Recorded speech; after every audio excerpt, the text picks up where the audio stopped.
Y desde hace, ¿qué será? Un par de meses, es el subdirector del periódico El País. Ahora que se vino unos días a México, aprovechamos pues para traerlo a la mesa. Y pues con un único ánimo de que pues apoyemos en la conversación, de que demos una introducción. Está Roberto Herscher, es el jefe el que además lleva ya un muy buen rato. Nos presumías hace rato que tienes, ¿cuántos años? 17 años. Nomás 17 años en el máster de periodismo de la Universidad de Barcelona que hacen con Columbia, que además participó en el seminario de periodismo del CIDE del año pasado como ponente. Hoy nos hace el favor de ser comentarista y de hacer la introducción en esta parte. Él es español, es especialista en medios de comunicación y por eso creemos muy pertinente pues que nos hagas el favor, Roberto, de arrancar con esta introducción. Perdóname. Argentino. Bueno, quise evitarlo pues para que no te sintieras mal y te dije español, pero no. Soy ciudadano del mundo. Perdóname, argentino. Soy argentino, pero como adjetivo, no como sustantivo. Bueno, luego te decimos qué opinamos nosotros al respecto, ¿eh? Vengo de Barcelona, en donde se discute mucho este tema de qué es uno y si el país de donde uno viene o la región o el lugar es lo que lo define. Y para mí, yo siempre digo esto, yo creo en que el lugar de donde uno viene es un adjetivo, no un sustantivo. Y en este caso decimos nosotros, sí, a Roberto lo queremos aunque sea argentino. Si pusiera un sustantivo sería periodista.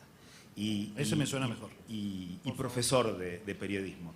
Hice periodismo en Argentina, en Centroamérica, mucho, estudié en Nueva York, en Columbia, y desde hace menos tiempo que el máster del país, que es nuestro hermano mayor, estamos en Barcelona tratando de enseñar algo que junta las tradiciones hispanoamericana y norteamericana de periodismo. Y me parece que es relevante para empezar con esto, porque cuando me invitaron a decir algunas cosas en esta mesa, se me ocurrió pensar que yo la semana que viene, cuando empiezo la 17ª edición del máster, voy a presentarle a los alumnos que vienen de muchos países el panorama, el mapa de los medios en España, y después les voy a dar a cada grupo uno para que vean de qué se trata. Y empiezo con El País, porque creo que El País fue, y me parece que mucha de la gente de aquí tal vez no conoce la historia y lo que ha cambiado El País, el pensar el periodismo en español. Yo empecé en periodismo después yo viví toda mi adolescencia en una feroz dictadura militar en Argentina, pasé mi adolescencia bajo estado de sitio, los diarios eran serviles con la dictadura, como lo eran en la mayoría de los países de América Latina y como lo eran en la España de Franco. En este momento son pocos los diarios que quedan en España que sobrevivieron a la guerra civil y al franquismo. En Madrid el ABC, en Barcelona La Vanguardia. Pero la mayoría de los diarios siguieron la estela que inició El País, de un periodismo distinto, nuevo, joven, iniciado por gente que era insultantemente joven cuando los que empezaron El País. Hicieron algo que yo creo que era impensable en esa época. El periodismo español, cuando nació El País, no era desprestigiado, era lo siguiente. Lo estábamos hablando ahora en el desayuno. El País trajo la modernidad y eso yo creo que mejor que lo diga yo a que lo digan ustedes, porque yo trabajo en el máster que es la competencia del País. Pero trajo una forma abierta de mirar el mundo y, como su nombre de cabecera lo indica, su país, que es España, el consultar distintas fuentes, primero para saber lo que pasó, la verdad, pero también para tener distintas voces y mirar el mundo desde una perspectiva nueva. Trajeron, y por eso yo creo que tiene que ver, este periodismo que se hace ahora en España y en América Latina, tiene algunas de las mejores cosas del periodismo norteamericano, del norte de Europa, de contrastar los datos, de contar historias para a través de ellas hacer que se entienda lo que pasa. Y esto lo hicieron ellos desde el comienzo, y en una forma de escribir, una forma de considerarse periodistas profesionales y una forma de diseñar nueva y después muy copiada. Mi generación entendió el valor en una democracia de un diario valiente, en algo que yo creo que todavía no trabajabas en El País en el año 81, pero yo tengo en mi oficina en Barcelona varias cosas colgadas, y una es algo que hace un par de años distribuía El País, que son carteles de viejas portadas históricas, y una es del 23 de febrero del 81, el 23F, en donde El País salió, un diario de la mañana, salió a la tarde a respaldar la democracia y la Constitución, El País con la Constitución. Y creo que, digamos, ese día cimentó distintas famas, unas más efímeras tal vez, como la del rey Juan Carlos, otras como la de... Pero yo creo que el país se la jugó ahí. ¿Y qué es el país hoy en España y en nuestros países que estaban en los 80 saliendo de dictaduras? Tiene que ver con eso. Digamos, después hablaremos de modelos de negocio. Yo creo que el prestigio es un enorme valor de negocio. Claro. Y es el primero. El segundo que quiero mencionar, son 4, es el tema de la diversidad. Y en ese sentido, después de vivir 16 años y pico en Cataluña, entiendo, no solamente la diversidad del país no nace con su salida a América Latina y su llegada a México. Empieza con el reconocimiento de la diversidad de los pueblos de España. La semana pasada nació algo que es otro de los pasos que tienen que ver con este que se da ahora en México y en América Latina, que es el nacimiento de una web, de un diario digital en idioma catalán. Ellos hace mucho tiempo que tienen en Cataluña, lo han tenido en el País Vasco, en Galicia, en Sevilla, versiones del país para las distintas regiones de España, pero ahora han dado en este momento, que si quieren después en el café hablamos, un paso importante. La diversidad yo creo que es importante en esto, y siento que es uno de los desafíos. Es muy difícil encontrar esta diversidad que han logrado en España, en América Latina. Allá, digamos, solo por dar un pequeño dato, es el único diario que conozco que busca la ecuanimidad y la diversidad en asuntos futbolísticos. Los diarios son o del Barça o del Real Madrid o del...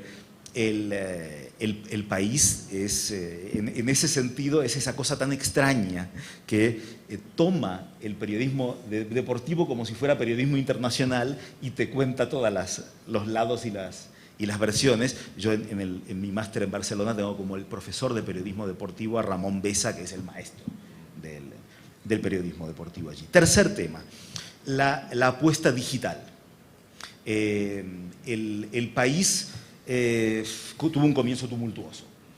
Quiso cobrar por el contenido, cerrar la puerta, se fueron todos, no todos, pero muchos al mundo, tuvo que rectificar, volvió a abrirlo, y en este momento creo que es muy interesante el qué están haciendo con un diario al mismo tiempo en papel y online. Yo el año pasado hice un debate en mi máster en Barcelona entre la gente del país que tiene todo abierto, la gente de La Vanguardia que tiene todo cerrado, y uno va a la página web de La Vanguardia para ver qué pasa en México, donde La Vanguardia tiene un corresponsal y se encuentra con el cable de F. Y el tercer modelo, que es el del periódico de Cataluña, que tiene las primeras líneas y te dicen, si querés leer más, es como, tal vez como el modelo del dealer de drogas. Dice, bueno, el primero te lo regalo y si querés más, ya tenés que comprarlo. Es un debate abierto y en esto yo creo que es interesante qué está haciendo el país, y lo tengo más como pregunta. Y el último, el país cambió hace unos años hacia su apertura principalmente a América Latina y con su apuesta enorme digital, y cambiaron su lema, su subtítulo, por el Diario Global. Antes era el Diario Independiente de la Mañana, y a mí lo pongo como preocupación y como pregunta eso de que se haya caído la palabra independiente. Creo que la apuesta sigue siendo y debería seguir siendo un periodismo independiente, pero se ha notado en todos los diarios por la crisis económica del periodismo, y en España particularmente por la crisis económica de allí, el desafío a la independencia de la línea editorial por la debilidad económica y por tener que depender de empresas, de gobiernos. Si hay una cosa, para no ser todo rosa y positivo, yo lo que leo en España del país que viene de América Latina, siento que tiene a las empresas españolas con intereses en América Latina como fuentes muy importantes, preponderantes, y a veces más que otras que hablan desde lo local. Yo creo que el desafío sigue siendo y la apertura para América Latina tiene que ser desde estos 4 principios para mí: el prestigio ganado desde su historia, la diversidad, la edición digital y la independencia. Yo lo dejaría aquí para que sigas con esta introducción. Gracias, Roberto. Perdón. Bueno, con esta introducción arrancamos, si les parece. Creo que Roberto pone varios temas en cuestión. Solo agregaría, el país tiene una presencia de muchos años en México. Han intentado de diferentes formas, en su momento tenían una edición impresa en México, incluso participaron en un periódico popular en México, que es La Prensa. No les ha ido bien en unas apuestas, en otras por supuesto sí. La pregunta solo sería, bueno, ¿y ahora por qué sí les va a funcionar? ¿Cuál es la diferencia? Bueno, han pasado muchísimos años. Yo creo que el primer corresponsal del país en México creo que vino... Hazme un favor y acércate el micro, ¿no? Por favor. En 1980, sí. Me parece.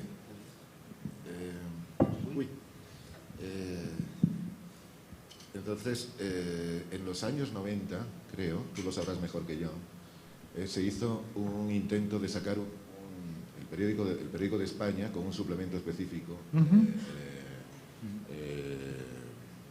suplemento específico sobre México, con una pequeña redacción aquí en México. Claro. Creo que se imprimía en los talleres de La Prensa, y aquello no funcionó informativamente y no funcionó económicamente, porque llegó el tequilazo también, creo. Cierto. Entonces, bueno, nos retiramos humildemente tras nuestra derrota empresarial, y no solamente empresarial, sino también periodística. Con lo cual volvimos a la corresponsalía clásica, ¿no? Han pasado un montón de amigos y de buenísimos profesionales por México. El corresponsal en México siempre tenía agregada la cobertura de Centroamérica, ¿no? ¿Por qué el salto a una edición digital, ¿no? Bueno, porque la tecnología lo permitió de una manera económica, ¿no? Y porque me gustaría hacer un poquito de historia, brevemente, para poder explicar por qué el País América, y por qué el País América hecho desde México. Cuando, como decía Roberto, el periódico nace a los 6 meses, lo digo por si la gente del público no sabe exactamente cuál es una brevísima historia del periódico. El país nace a los 6 meses de la muerte de Franco, y nace con gente jovencísima, el director de entonces, yo creo que Juan Luis Cebrián tenía 28 años cuando es director del periódico. Nace como un periódico claramente de apuesta por un sistema democrático clásico, de división de poderes, de modernización de la sociedad española, de fortalecimiento de la sociedad civil, de democratización de las clases medias españolas. En todo ese contexto que se vivía entonces de la transición española, para cualquier demócrata español, el objetivo de apuntalar la embrionaria democracia española era unirse a Europa. Eso lleva a que en las páginas del país la sección de internacional sean las primeras páginas. Eso no es nada frecuente en la prensa mundial. Normalmente casi todos los periódicos, las primeras páginas lo dedican a información nacional. El país, como era un anhelo democrático, unirse a la Europa occidental y democrática, las páginas de internacional van de la 2 a la 10, ¿no? Y se creó una estructura, una red de corresponsales que yo me atrevería a decir que aún mantenemos. Es la única red de corresponsales en español, que escriban en español, del mundo. A pesar de la crisis, una de las cosas que a pesar de la crisis, de los agobios económicos, de los apuros económicos, nunca ha faltado dinero para mantener la red de corresponsales extranjeros. ¿Por qué? Porque es una de las partes esenciales, vitales de la identidad del país. Nosotros tenemos ahora pues, del orden de unos 20 corresponsales en plantilla, digamos, fija, con nómina del país, y como 30 y tantos con distintos grados de fijeza, colaboración, el resto del mundo. Yo creo que en América o en las Américas no tenemos nadie que responda a la voz del país en Canadá y en Honduras, exclusivamente. Y tenemos muy mal cubierto el sureste asiático. Pero tenemos 2 periodistas en la crisis de Hong Kong, ¿no? Eso nos da una fuerza tremenda. ¿Cuál es el otro elemento de por qué el país de América? Bueno, somos españoles, entonces no se entiende España sin América. Uno de los fundadores del periódico, Jesús de Polanco, era el propietario de la editorial Santillana, de libros de texto, que desde antes de que se pensase en fundar el periódico ya tenía una relación fuerte editorial con México y con América Latina. Digamos que todo coadyuvaba a que nuestro destino estuviese en este continente. Además, de pronto, en cierta manera, como decía Roberto, con la edición en catalán o la edición digital en América, lo que hay que plantearse es no por qué ahora, sino por qué tan tarde. ¿Por qué tan tarde? Si era obvio. Es decir, una de las cosas principales es que desde el punto de vista intelectual, cultural y periodístico, lo que nos hace fuerte a los periodistas que escribimos en español es el idioma. O sea, tenemos un intangible que franceses y angloamericanos han desarrollado mucho más que nosotros, ¿no? Es un intangible que vale oro. Era realmente patético no aprovechar, porque nosotros tenemos una sensibilidad y una comunidad, informar de los acontecimientos mundiales y una aproximación que es la visión de la comunidad cultural hispánica, que no es exactamente la anglosajona. Pensemos en la guerra de Irak o en 40 asuntos. Nuestra aproximación no puede ser la misma. Tenemos que tener una aproximación diferente. ¿Por qué también? Para no hacer de todo esto un cuento de hadas. Porque en un contexto de crisis económica global y crisis económica española muy dura, se decide dar un salto adelante, que es decir, a ver, el mercado español, el mercado de lectores está plano, la sociedad española está conectada a Internet, el acceso está generalizado en un tanto por ciento altísimo. ¿Dónde puedes crecer? No como periódico, ¿dónde puedes crecer como medio de comunicación, como marca el país? Bueno, en tu ámbito cultural natural, que es América, la América que habla español o la América que habla portugués. Entonces, por eso, es una estructura que no es exageradamente cara, Claro. pero que puede tener un rendimiento informativo y periodístico y empresarial muy alto, porque claro, en México, corregidme si no es así, pero creo que está solamente el 28% de la población tiene acceso a Internet. Lo normal es que en 2020 sea el 50%. Sí, no tan poquitos, pero Pero bueno, si no es 28 es 36 millones, pero es una población de 118. súbele a 50, no seas malo. Yo no 50%. no creo que tanto, no creo que tanto, no creo que tanto. Hasta donde yo sé, el país con mayor acceso a Internet es Argentina, en tanto por ciento, y Brasil en número de personas. Pero son mercados que van creciendo muy rápido. Entonces, bueno, parece... no hace falta que me extienda un poco en explicar el por El qué. señor ¿no? Slim y todos esos temas, no te preocupes. ¿Eh? Síguele. No, entonces empezamos, hay una cosa que eso Inés lo sabe mejor que yo. Empezamos de una manera completamente artesanal. Yo estaba de corresponsal, lo quiero contar un poco, sobre todo si entre el público hay periodistas, porque fue un poco, bueno, vamos a arrancar esto en marzo. Yo estaba de corresponsal, como vive un corresponsal, haces las informaciones que consideras importante comunicar, le das al botón de enviar y punto, ¿no? No, de pronto, una redacción donde hay que contratar a una serie de periodistas jóvenes y empezar a hacer un diario digital, como todos los diarios digitales, con varias aperturas, con varios abres a lo largo del día, 24 horas al día. Y organizar eso. Y además, todavía, como en el circo, más difícil todavía. No vamos a hacer la edición digital, no vamos a hacer un diario mexicano, vamos a hacer un diario panamericano.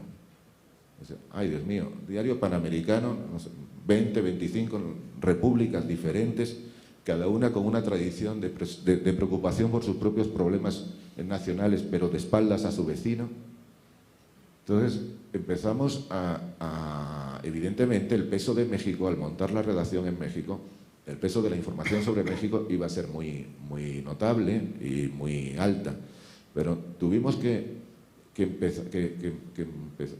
empezar a improvisar y a conocer a qué público nos dirigíamos a base de prueba y error. ¿No? Eso, como pasa todo en Internet, si alguien supiese, cuando creo que tenéis otro seminario sobre modelos de negocio en prensa, o sea, que venga el que descubra cómo hacer rentable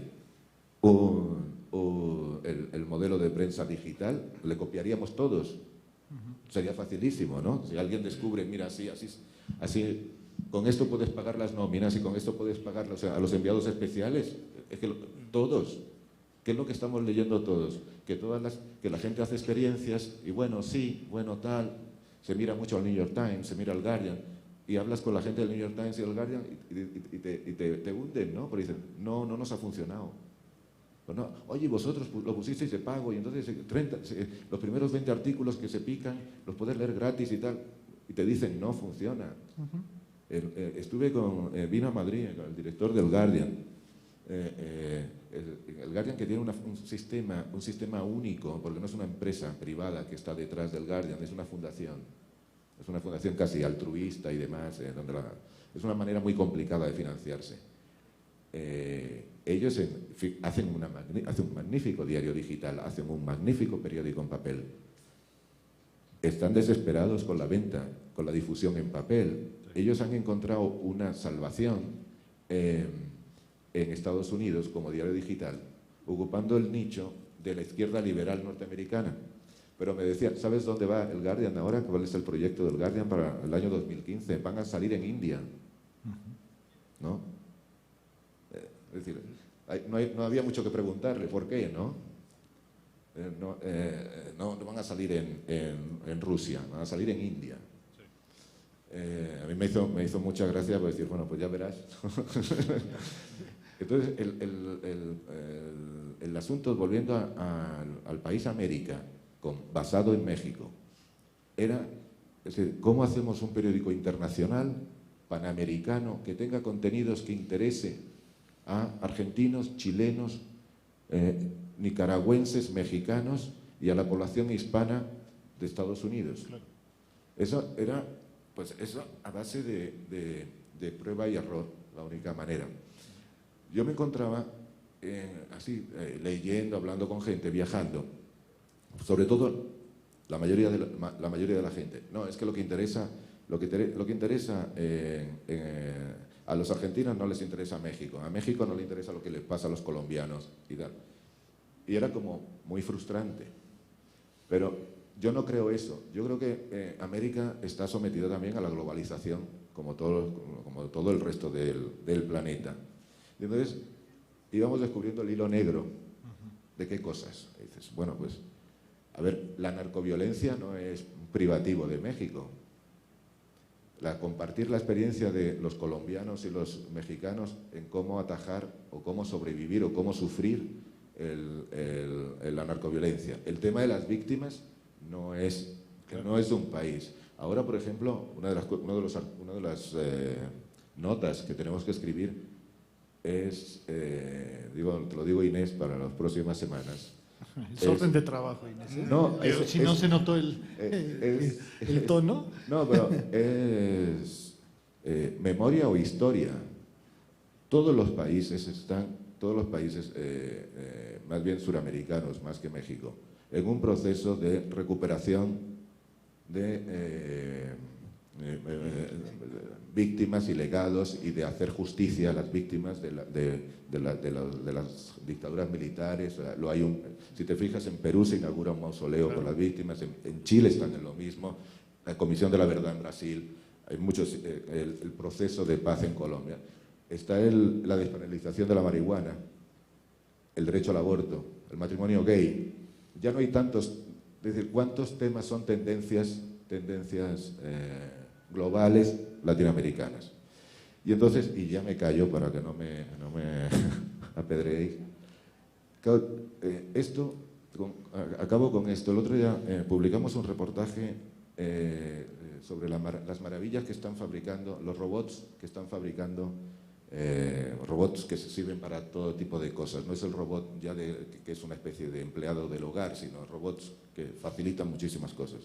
Entonces, los ingenieros que están haciendo estos robots decían que a medida que ellos van investigando en la fabricación de robots, van descubriendo la naturaleza humana, ¿no?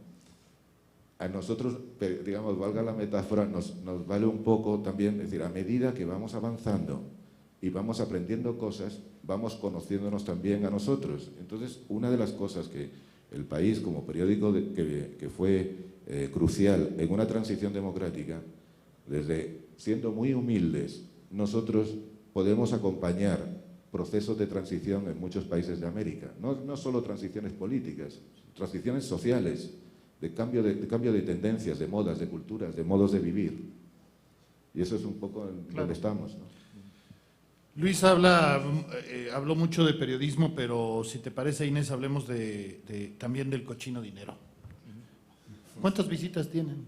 ¿Tienen en México, en América Latina? ¿Tienen anunciantes de aquí? ¿Hay un modelo de negocio exclusivo para México o son parte de todo el proyecto del país?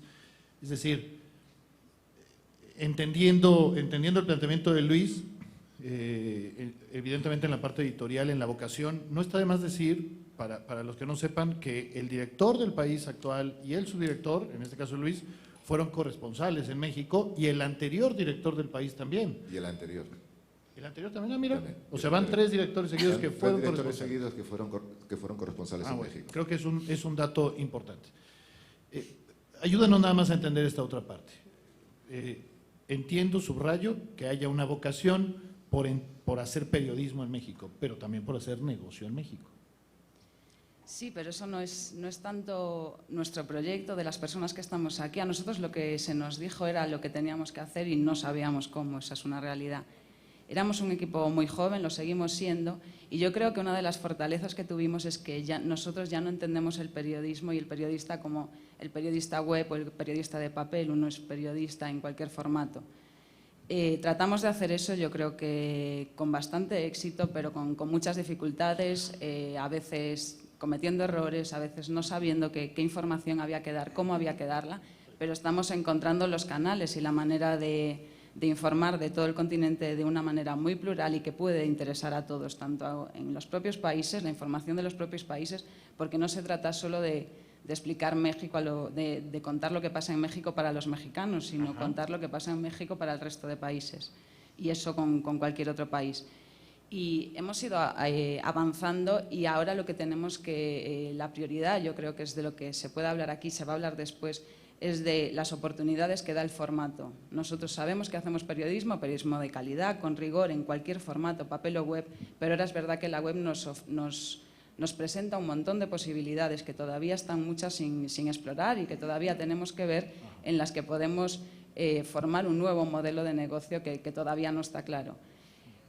Para nosotros, como periodistas, ¿cómo empieza? Pues tratando de explorar las posibilidades que ofrece la web a través de vídeo, de imagen, de infografía, de especiales, de interactividad, de compartir con el lector e interactuar con él. Desde ese punto de vista, nosotros tratamos de aportar nuestro granito de arena al nuevo modelo de negocio. En el tema de dinero, nosotros no somos las personas que… ¿Tienes idea cuántas visitas tienen? ¿En dónde? En México, ustedes. En México estamos diariamente de usuarios únicos, navegadores únicos. Diariamente estamos siempre como entre 120 y 150.000. Ok. ¿Tienen equipo comercial en México? ¿Exclusivo? No. ¿Cómo funciona entonces la parte comercial? ¿Quién comercializa elpaís.com en México? Es que Daniel, aunque no te lo creas, a mí me interesa hablar de dinero. No, yo te cuento hasta donde yo sé, porque yo odio hablar de dinero, yo odio hablar, tanto como odio hablar de turnos. Yo cuando la gente me empieza, es que yo resulta que mi prima se casa el martes y entonces no podré venir el lunes. Eso me revienta, ¿no? Y del dinero tampoco estoy muy informado. Nosotros tenemos una estructura aquí. Ambición, toda la del mundo. Realidad es muy humilde, ¿entiendes? Tenemos un equipo comercial mínimo, tan mínimo aquí en México, tan mínimo que nuestros ingresos publicitarios son por esquelas. Para que te hagas ¿Y para la web? En la web ni salen las esquelas. Hay una cosa que quizás también habría que contar. Hacemos una edición en papel que se encuentra aquí por 10 pesos. Se vende en los kioscos de México, que se vende en otros 5 países. Bueno, uno se vende también, es una edición para América, que se vende en Chile, en Argentina, en República Dominicana, desde el 15 de septiembre en Perú, en México y en Miami. Entonces, te digo un poco lo de la audiencia, que eso me lo sé mejor. La audiencia, nosotros tenemos, tú corrígeme, Inés, porque yo lo que veo diariamente es que estamos esos 120, 150.000 en esa horquilla de visitas únicas diarias. Al mes las visitas que son 1 millón de navegadores únicos, ¿o no? O sea, México es el segundo país de audiencia digital del país. Ese era el dato básico. El tercero es Estados Unidos. Y el cuarto es Argentina peleando con Colombia. Ahora, eso es más o menos el ranking. Te pregunto, Inés, platicábamos, hay un perfil interesante de periodistas acá porque son, además, dato muy relevante, son gente muy joven, pero son además españoles, son mexicanos, y algunos son mexicanos que estudiaron allá y se los trajeron para acá. A ver, nada más danos un poquito la perspectiva, sobre todo pensando en algo que me interesa mucho, que es cómo definen los temas. Es decir, es inevitable que como periodista pienses en tu lector. ¿Cómo se imaginan ustedes al lector? ¿Es un lector que español? ¿Es un lector mexicano? ¿Cómo trabajas eso? Pues México siempre ha sido una prioridad informativa para el país y una vez que venimos aquí, lo primero que tuvimos que pensar es que nosotros no somos un periódico español en México, sino somos un periódico americano, un periódico mexicano, y tenemos que definir un poco quién es nuestro lector. Nuestro lector no son los españoles que quieren leer lo que pasa en México. Nuestro lector son los mexicanos, a los que les queremos explicar la realidad mexicana tal y como la vemos, y el resto de países de toda América. Y a la vez España, ¿Entonces asumen que su competencia son los medios mexicanos? No exactamente. No, lo que estamos haciendo nosotros no se está haciendo exactamente igual en ningún sitio. Entonces no tenemos una competencia clara. Nosotros tampoco podemos competir con un medio mexicano en información local que está constantemente dando pues, la nota del día. Nosotros no vamos a eso, sino tratamos de dar una visión global de México y a la vez centrándonos, México es una prioridad, con lo cual damos mucha información, pero no tanto información del día. La competencia no te puedo decir exactamente quién es porque no lo sabemos, no competimos exactamente con nadie. Estamos haciendo un producto nuevo que nadie ha hecho. Daniel, por ejemplo, la matanza de estudiantes en Guerrero, eso es una noticia internacional. Entonces nosotros, como estamos basados aquí, tenemos que cubrirlo lo mejor que sepamos, con nuestra narrativa y el estilo del país. Claro. ¿Por qué? Pero eso no, es una noticia internacional, como el ébola en España, igual de internacional. O sea, es un caso tan terriblemente grave que es un caso internacional. Pero una entrevista con alguien del equipo de Mancera sería puramente mexicano. Claro. Entonces nosotros tenemos que es bonito en ese sentido porque nunca sabes, ¿entiendes? Tú estás haciendo, tienes que tener como dos gafas o dos anteojos que estés viendo de lo local a lo global, de lo global a lo local, todo el rato, como un bucle. Y al mismo tiempo tienes la facultad de convertir cosas en tal cosa, la conviertes en noticia internacional. Tú sabes, no es lo mismo que la prensa local esté informando hasta que de pronto te desembarca el Financial Times o el New York Times y dicen, esto es. O sea, nosotros no tenemos que entrar en hacer una información al hilo del día, de la misma que Milenio, Universal o Reforma. Nosotros tenemos que marcar la diferencia porque también nuestro público tiene que ir a nuestras páginas porque le demos otra cosa. Entonces, ahí es un juego de intuición. Y lo que comentabas entre mexicanos y españoles, nosotros lo que sí tenemos claro es que no, a veces uno cuando llega a un país peca un poco de hacer un periodismo un poco turista, ¿no? Pues como ve, a lo mejor es difícil entender un país como México, es complicadísimo. Entonces sí tratamos de mantener un equilibrio entre cómo lo vemos nosotros que llegamos de fuera, ya llevamos unos años aquí, con lo cual vamos entendiendo poco a poco, y cómo los propios mexicanos nos indican a veces por dónde van las cosas, porque no es fácil entenderlo. Entonces eso sí crea un equilibrio que creo que necesitamos, ¿no? Para no pecar de esos errores que a veces puede pecar uno cuando llega a un país y a lo mejor no ve. Roberto, te hace competitivo en ese sentido de qué partida tan rara estamos jugando, que a nosotros, y luego si quieres te cuento anécdotas de Brasil en ese sentido, a nosotros nos puede hacer más competitivos en México una buena cobertura del referéndum escocés en español, más fácil, de acceso más fácil, ¿no? Para el público mexicano, que a pesar de que hay tantísimos mexicanos que hablan también inglés, que una información sobre la crisis del PRD o no crisis de PRD. Sí, no, te entiendo. ¿Entiendes? Te entiendo. Perdóname, Roberto. También parto de lo que vine a decir el año pasado, que también participé en esto, sobre la formación de periodistas y el tema de estos anteojos que decías que necesitaban y la gente que vos decías que necesitaban para contar las noticias de otra manera y de otra forma, para ser un actor importante en este debate. ¿Qué periodistas necesitan? ¿Qué quieren? Yo estoy pensando también en que aquí en la sala hay muchos estudiantes de periodismo. Para hacer esto que están contando, ¿qué jóvenes periodistas necesitan que hagan qué, que sepan qué, que tengan qué en su mochila? ¿Quién es la gente que va a poder poner en este difícil mundo en donde en Internet está todo el mundo gratis, lograr subir a aquellos que van a la página de ustedes y no a la página de otros?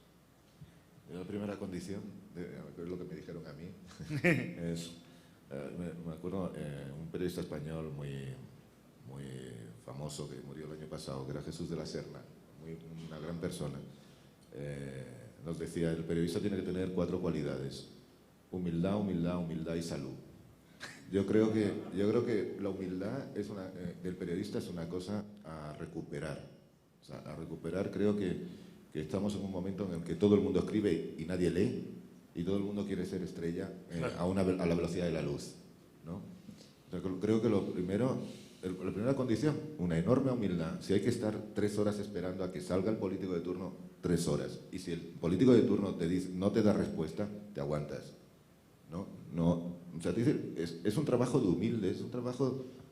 No nos engañemos, esto no ha cambiado tanto. Es un oficio de desclasados. Somos unos inadaptados, por eso nos dedicamos aquí. No queríamos llevar corbata, no queríamos horario, ¿no? ¿Traes corbata, Luis? Bueno, porque no me impones. Digo, oye, pero creo que esa parte es importante. Además, habría que mencionar quizá uno de los medios tradicionales, históricos, como lo quieran llamar, más importantes del mundo, que se ha atrevido a dar un vuelco a lo digital es El País. Habría que mencionar que durante 8 años, Javier Moreno, el director anterior, con una vocación que es digna de escucharse y de analizarse, ha hecho que El País, a ver si están de acuerdo con la definición, sea más un periódico digital con versión impresa que lo que ocurre con muchos otros que son periódicos impresos con versión digital. ¿Estoy bien? Absolutamente. Este vuelco tiene que ver también con modelo de negocio. Ya sé que me vas a decir que a ti el dinero no te importa, pero solo lo menciono, porque tiene que ver, insisto, con ver el negocio que viene y no el negocio que se va, ¿no? Pero el drama, claro que tiene que ver con el modelo de negocio. Estamos todos los desde Pekín a Seattle y pasando por Buenos Aires, claro que tiene que ver con el modelo de negocio. El drama, es decir, el papel está agonizando delante de nuestras narices. Es decir, nosotros vendemos ahora en España exactamente la mitad que en 2007 en papel, exactamente la mitad. No es esperanzador. Claro. Incluso cuando tienes una exclusiva, en la venta en papel te da un pico. Qué bien hemos hecho esta historia, ¿no? Probablemente nosotros estemos vendiendo estos días más en la cobertura del ébola en Madrid. Pero eso no quiere decir que la semana que viene no te vuelva a caer. Claro. Entonces, intentando responder a tu pregunta del modelo de negocio. Claro, hay que dar el salto al digital. Y no tengo ningún problema en reconocer, hemos dado un montón, no sé si la expresión es común a toda América, pero palos de ciego. Nos hemos equivocado 20 veces, como tú recordabas. Nos equivocamos cuando nada más nacer se cerró el acceso y se puso de pago cuando era un poco... Claro, pero hay que reconocer que han sabido que se equivocaron y han rectificado, que no es poca cosa. Nos hemos equivocado 40 veces. Digamos, ahora parece ser, en esta etapa, parece que es donde hemos agarrado la pista correcta, pero de verdad, entrándonos en un mundo desconocido. Claro. Entonces, porque el drama que tenemos todos, desde el New York Times al periódico más humilde, es que buena parte, o quizás ahora la mitad, de todo lo paga el papel. La mitad lo sigue pagando el papel. Aunque nosotros crecemos, digamos, en el número de usuarios, en presencia, el número de lectores digital, pero la publicidad digital es muy barata. Luego te pasas años construyendo la homepage y resulta que ahora todo va por redes y mañana serán las gafas Google. Perdóname la precisión. ¿La mitad de los ingresos del país se generan por la web y la otra mitad por papel? No lo sé exactamente. ¿Más o menos? Más o menos, yo creo que sí. Lo que pasa es que ayer un actual director de un portal, sin embargo, Jorge Cepeda, pero que además fue director del Universal, y por eso el dato vale la pena, decía que en el caso del Universal la diferencia de ingresos son 10-1 entre el impreso y la web. 10-1 a favor del impreso. Y las visitas son exactamente a la inversa. No, nosotros, no me hagas caso con las cifras, pero vamos reduciendo la dependencia económica del papel a medida que vamos creciendo en el digital, porque hay un trasvase en todo lo que hay una crisis es la crisis de publicidad. La crisis de publicidad ha desaparecido de los medios escritos. Y la publicidad, ha habido un trasvase a los medios electrónicos, pero no de la misma forma que ocurría en el papel. Es menor y tengo entendido que más económica, la más barata. Yo me acuerdo los tiempos grandes del País periódico de papel, la publicidad era carísima. Claro. Incluso los fines de semana se tiraba la mitad, se sacaba la mitad de la publicidad no podíamos absorberla. La imprenta no podía hacer un periódico de tantas páginas. Entonces la publicidad está yendo al digital, y nosotros vamos equilibrando. Y junto con eso, perdóname Luis, había el objetivo, no sé si ya se cumplió, pero creo que es un dato relevante, de que no hubiera una sola nota del impreso que no hubiera aparecido antes en la web. Es decir, las notas se suben en el momento que se terminan, no se esperan a la edición del papel. No sé si eso ya ocurre. Eso es así. No, nosotros utilizamos un poco el lema de digital primero. Ok, ¿no? Lo subrayo porque es, ojalá me crea todo mundo, es una auténtica revolución, ¿no, Roberto? Es decir, que un periódico que se ha sostenido como su modelo de negocio, su perspectiva, su visión, es ser un impreso con salida en digital, que haya dado el vuelco, es una revolución. Es un cambio cultural. El problema es que al mismo tiempo tienen que darle al lector, digamos, ya que hay todavía la mitad o más de la publicidad está en el papel, tienen que tener gente que vaya al kiosco a comprar el diario en papel. Es un modelo distinto. Por ejemplo, ¿por qué apuestan todo por el papel La Vanguardia? Porque tienen muchísimos suscriptores que lo reciben en su casa. Y tienen el apoyo del gobierno catalán. Y tienen apoyo, sí. Que no es poca cosa. Que no es poca, ya les diste un rayón. Pero bueno, hablando de apoyos de gobierno. Pero si todo, digamos, para mí es un... Yo soy de una... Está subvencionada por la Generalitat. Yo soy de una generación que todavía va al kiosco a comprar el diario, pero digamos, la crónica del partido del Barça que escribió Ramón Besa, que yo leo en el diario en papel, es la misma que leía la noche en el online. Esa es la revolución. Entonces, que creo que vale la pena subrayar. Claro, en realidad necesitan el doble de redacción para poder decir, bueno, y ahora listo, ya terminamos esto, pero ahora nos ponemos a hacer algo más para el papel. De hecho, en los últimos meses se ha hecho un cambio en la redacción. Antes el papel formaba parte del centro de la redacción. Ahora realmente es la mesa digital la que está en el centro, rodeada por las secciones, y el papel está en un lado. El papel desde esa esquina mira lo que hace la web y recoge lo que le parece mejor para el periódico de papel. Quizá tú, Roberto, sí conoces. Yo la verdad no conozco en América Latina ningún modelo en donde ya todas las notas que salen en la web, en el impreso, salieron antes en la web, no conozco ningún caso. Pero hay un tema, yo creo que es importante y que tiene que ver con este mundo de mensajes cortos de Twitter, etcétera.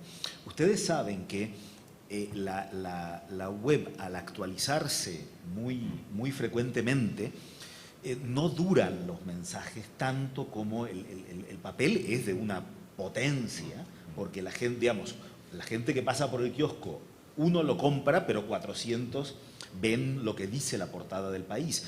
En los programas de radio y de televisión, lo que dice el País, lo que leen es la portada del papel. Entonces, ustedes están produciendo algo que son los titulares del papel, que es más trabajo, pero es más fácil cambiarlos cada hora online. Lo que es difícil es cristalizar. Bueno, esto es lo que hoy, este es el mensaje de hoy. Porque nosotros, a ver, entre los errores que tú lo sabes bien, que diriges un diario digital, es un cambio, es una revolución, es un cambio cultural.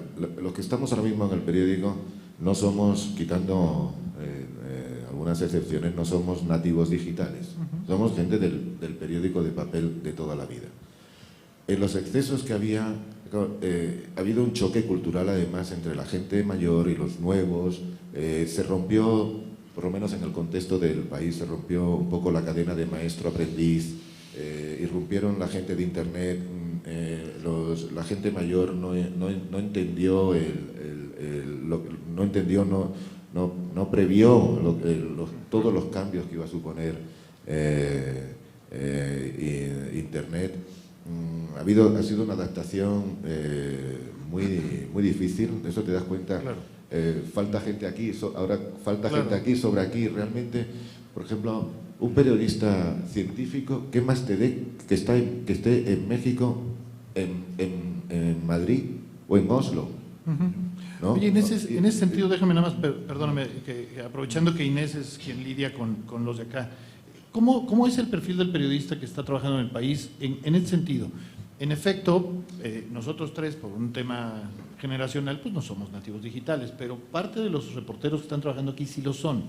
Te diría, ¿se entienden como ellos, ustedes, se entienden como periodistas digitales? Es decir, ¿hacen solo un texto escrito que podría salir en la web o en el impreso? ¿O están pensando en herramientas, en generar galerías o fotos hechas por ellos o en videos? No sé, ¿cómo están viendo esto? Yo creo que de entrada no nos definimos como periodistas digitales, sino solo como periodistas y hacemos el trabajo de la mejor manera que sabemos. Es verdad que ahora nos encontramos, hemos tardado en establecernos, ahora ya llevamos 3 años en México. Ahora sí el siguiente reto es empezar a digitalizar y a realmente hacer nuestras informaciones para las oportunidades que ofrece la web. Hasta ahora, pues, trabajamos con texto, con vídeo, pero es verdad que se puede explorar, ir mucho más allá.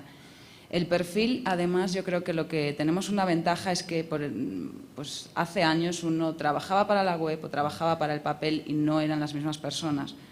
Ahora nosotros trabajamos para todo, todos nosotros hacemos la web, la manufactura de la web, no solo subimos nuestro texto, que eso es algo que ya hace todo el mundo, incluso en Madrid, aquí en todas partes. No, nosotros sabemos gestionar la página, todos los periodistas de la redacción pasan por la mesa, le llamamos la mesa digital.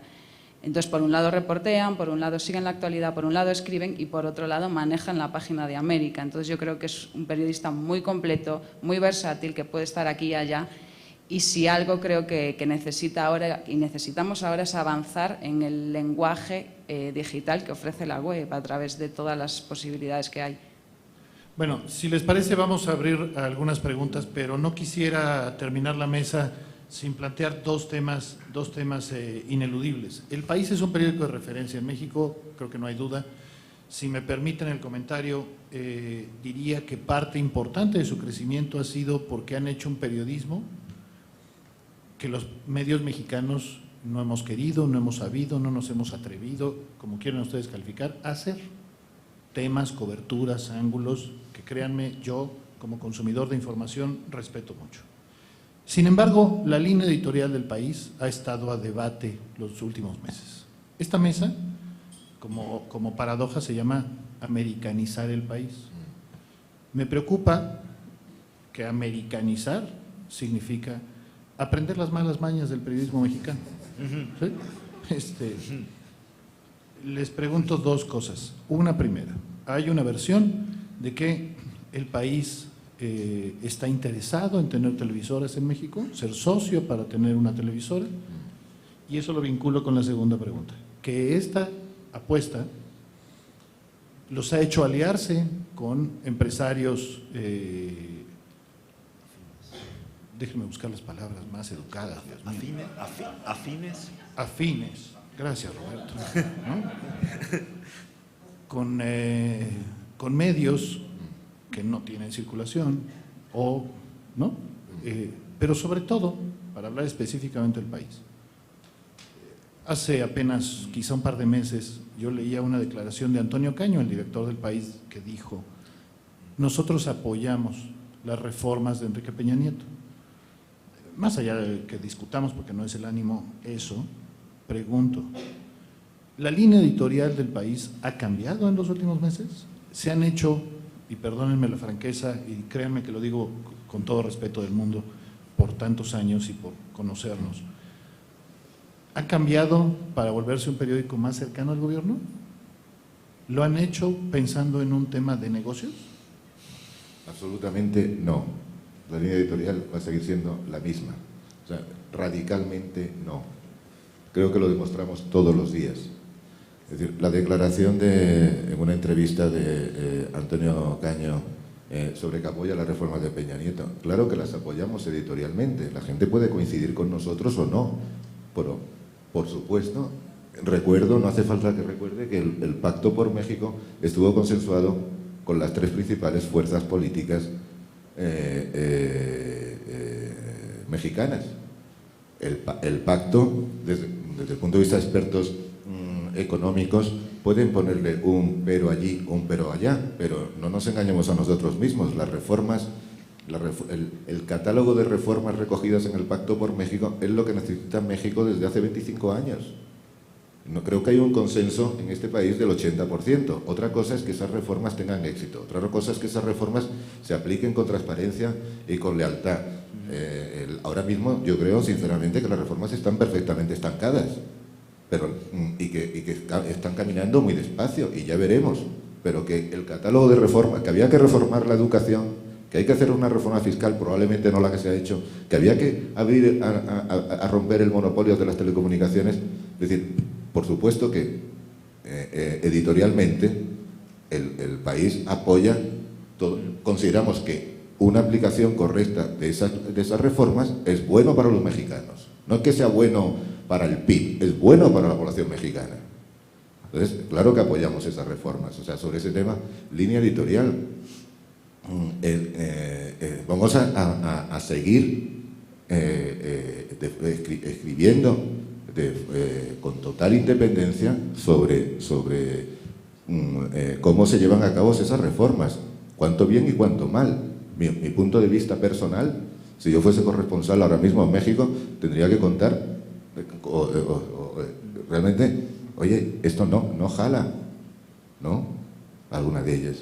En el tema de la violencia, yo creo que el tema central, no solamente de México, de Estados Unidos y de muchos países, es la desigualdad o la violencia. O sea, que editorialmente no va a cambiar para nada. Hay un accionista mexicano que también, en cierta manera, viene al hilo del éxito digital del periódico en América. O sea, que un periódico, que un medio de comunicación privado quiera hacer negocio, obvio, de toda la vida, claro. Claro, no estamos solo en esto por amor al arte, claro, como la editorial Sexto Piso. Me imagino que también le interesará generar ingresos o animal político, o sin embargo. Claro que tienen interés en pagar las nóminas, ¿no? Y en poder hacer coberturas informativas ambiciosas. En el tema de televisión, siento, como he venido un poco así deprisa y corriendo, no tengo información, no sé exactamente dónde estamos, no quiero decir cosas que no sé, ¿no? Y no sé si me dejo algo de lo que decías, pero la relación con el poder es complicadísima. Con todos los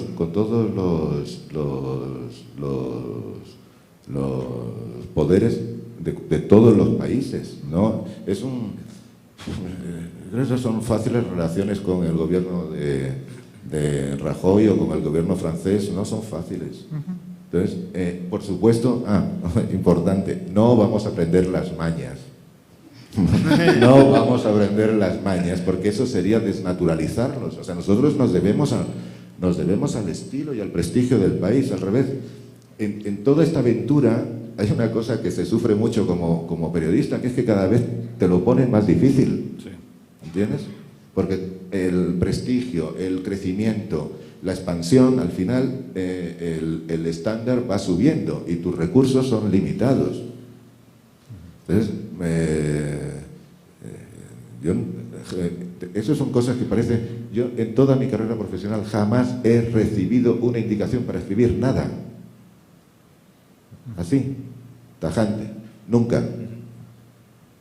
Entonces, creo que las cosas se hacen, bueno, de milagro, ¿no? Salimos de milagro, como se decía antiguamente en España, los periódicos salen de milagro, pues las ediciones digitales un poco también. Y es muy importante lo que decía Inés, de descubrir el lenguaje digital, el lenguaje internet, que no es exactamente el del periódico, porque pasas del periódico pasas a mimar y a cuidar la home, y cuando has construido una home competente resulta que la gente está circulando por redes sociales. Y dices, bueno, ¿y ahora qué, no? Sí. Entonces, Ok. ¿Les parece? Pasamos a... ¿Sí? Sí.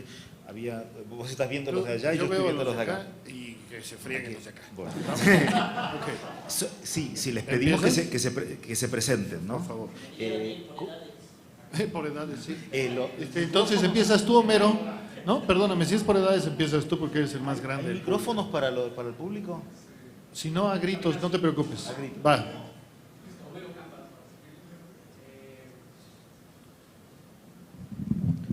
Y mientras agarras un micrófono decimos, maestro en periodismo. lo cual no son enchiladas, ¿eh? Bueno, en realidad, maestro Daniel se adelantó a las dos preguntas que iba a hacer, pero retomando el tema de la asociación con el empresario Roberto Alcántara, ya usted explicó o dio respuesta al si hay o no cambio de línea editorial, pero yo quisiera precisar si hay una definición del Grupo Prisa, una decisión ya tomada de entrar o no para el concurso de una tercera cadena de televisión